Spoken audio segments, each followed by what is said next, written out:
Hey guys, welcome back to the channel. Hope everybody had a great Christmas and New Year's.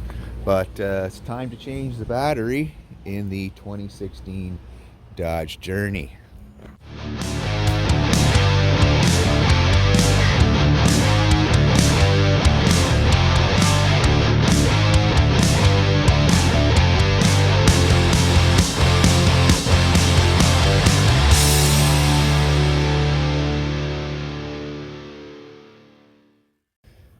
Now, I just mentioned the year of the vehicle.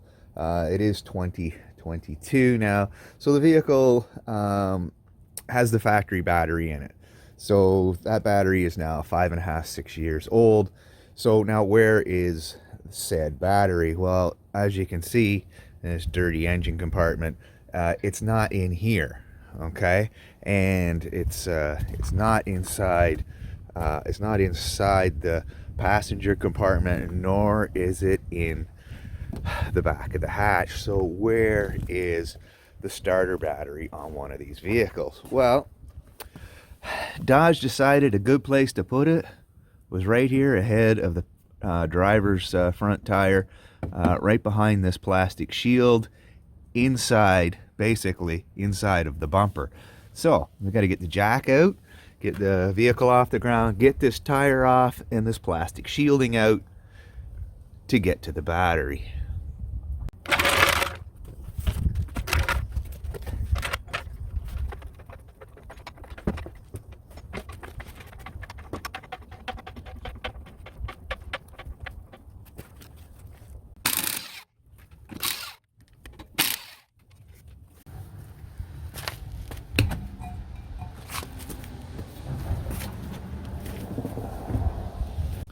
Now, these are what I'm talking about, the push pins, and this is what I mean by a push pin.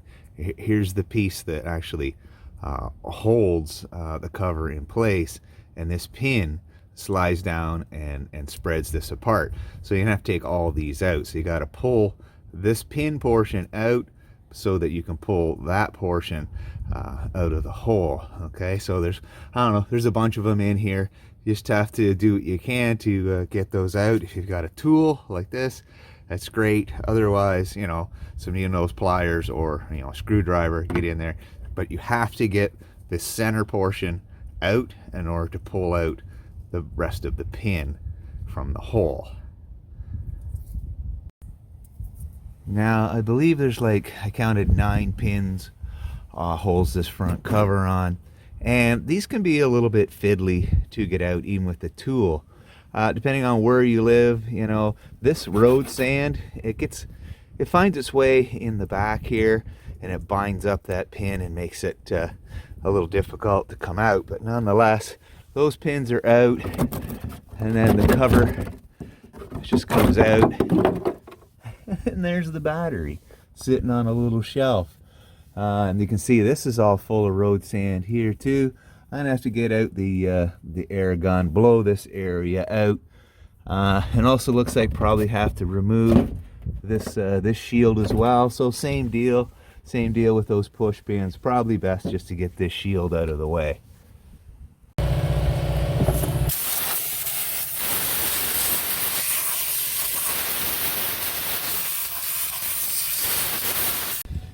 Now, in case nobody noticed, after I took the tire off, I did put a jack stand under the vehicle for safety. Now, the other cover, as you can see, out of the way, that's all blowed out. 13 millimeter is that one, so I got 13 long socket on a quarter drive, and there she goes, just like that. That's pretty loose. I can probably take that off by hand now, so I'll get that done and then come back.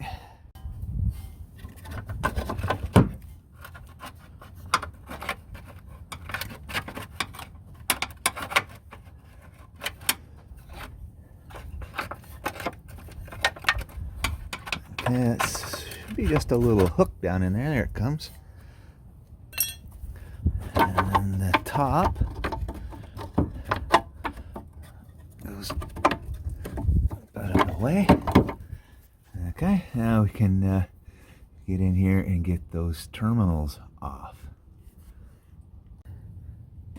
Okay, so these terminals here are 10 millimeter. You can get a little quarter drive with a 10 millimeter. That one off, and up in here, and that one off.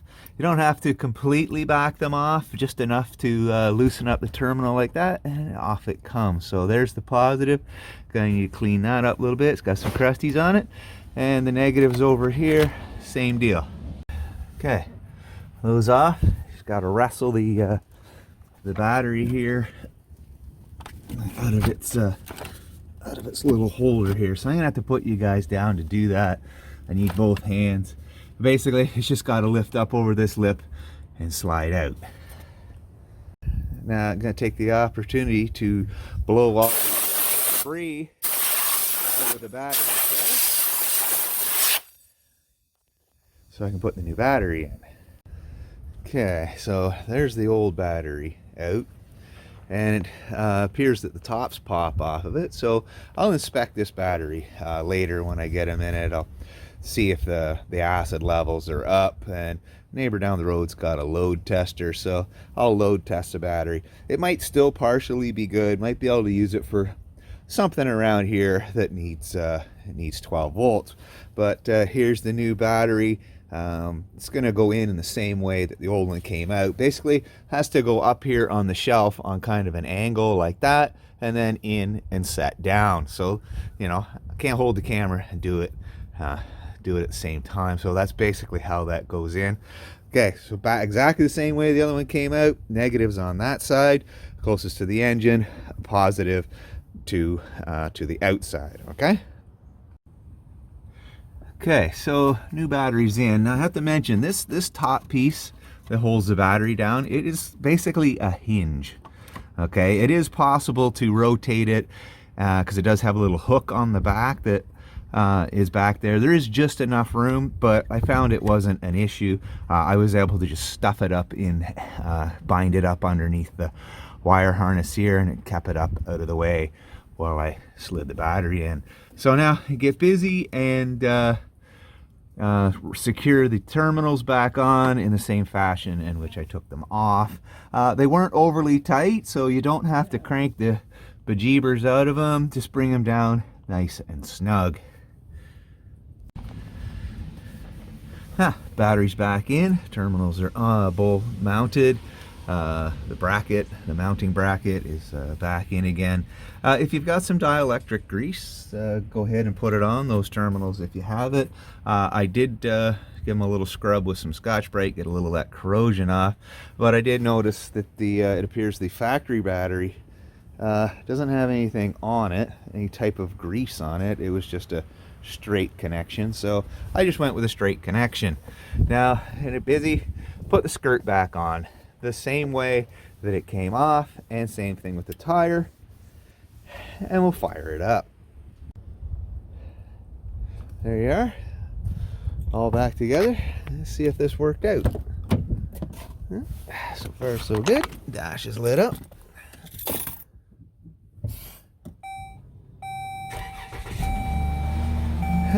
Yeah, perfect start. Everything looks normal. Thanks for the display. Guys talked about having to install a OB2 port